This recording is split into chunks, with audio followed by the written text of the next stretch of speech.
आता परत विचारते, काही लपवतेस तू माझ्यापासून?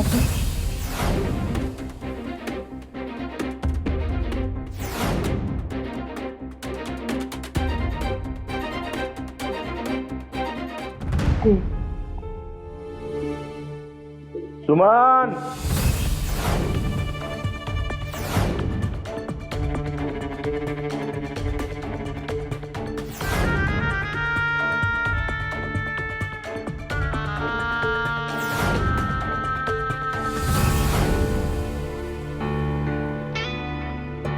काय कशाने काही फरकच पडत नाही.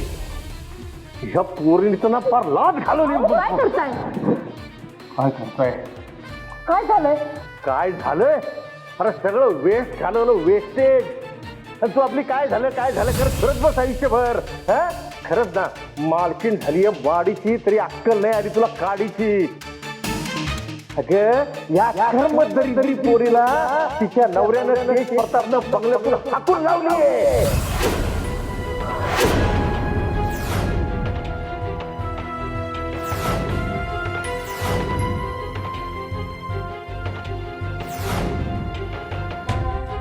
ही तरी कुठल्या तोंडानं सांगणार मला तुला काय झालंय ते? काय ग ए पुरी, असे काय उद्योग केले तिकडे तुझ्या बंगल्यावर ज्यामुळे त्या तेज प्रतापनं तुला हाकलून दिलंय बाहेर? वैदू, काय बोलताय पप्पा? खरे का हे? मला नको विचारू, त्यांना विचार. तुझ्या सगळ्या प्रश्नांची उत्तर यांनी द्यायला हवी. अरे अरे अरे, काय उद्धटपणा आहे ग तुझ्या अंगात? सुमन, अगं ह्या अशा उद्धट वागण्यामुळेच त्या तेज प्रतापने हाकलून दिले बंगल्यातून.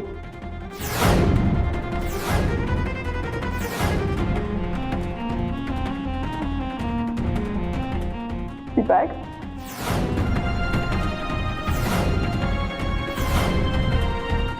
पैसे घ्यायला गेला होता तू तिकडे.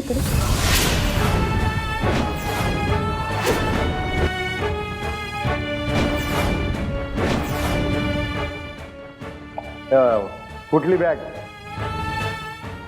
ही हे आपले जमिनीची देवाणघेवाण होती ती झाली, मग व्यवहाराचे पैसे आले म्हणून घेऊन आलो.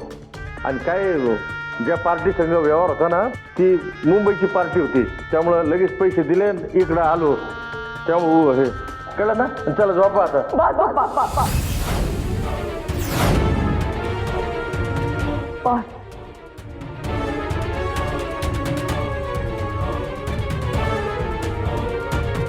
किती खोटं बोलणारा.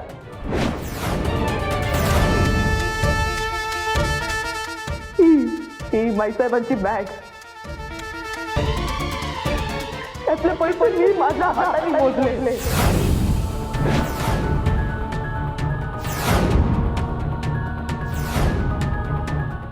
एक मिनिट, काय चाललंय नक्की? काय बोलताय नक्की तुम्ही? कसली बॅग, कसले पैसे? तू घाब गा.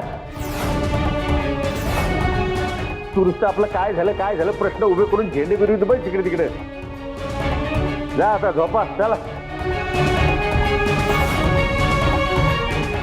वैदू, एक मिनिट.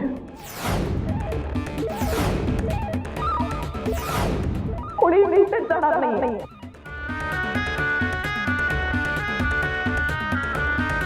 मी सांगते,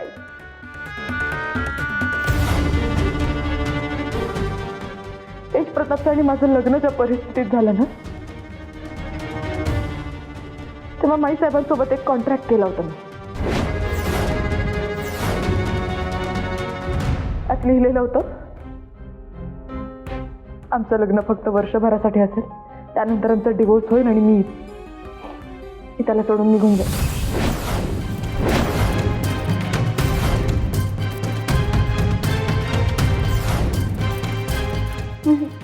वैदू, हे काय म्हणजे काय कळत नाही मला.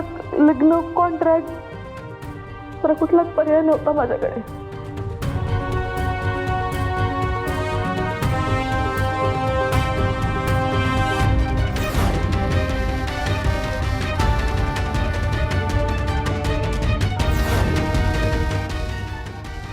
खूप गैरसमज होते अगं.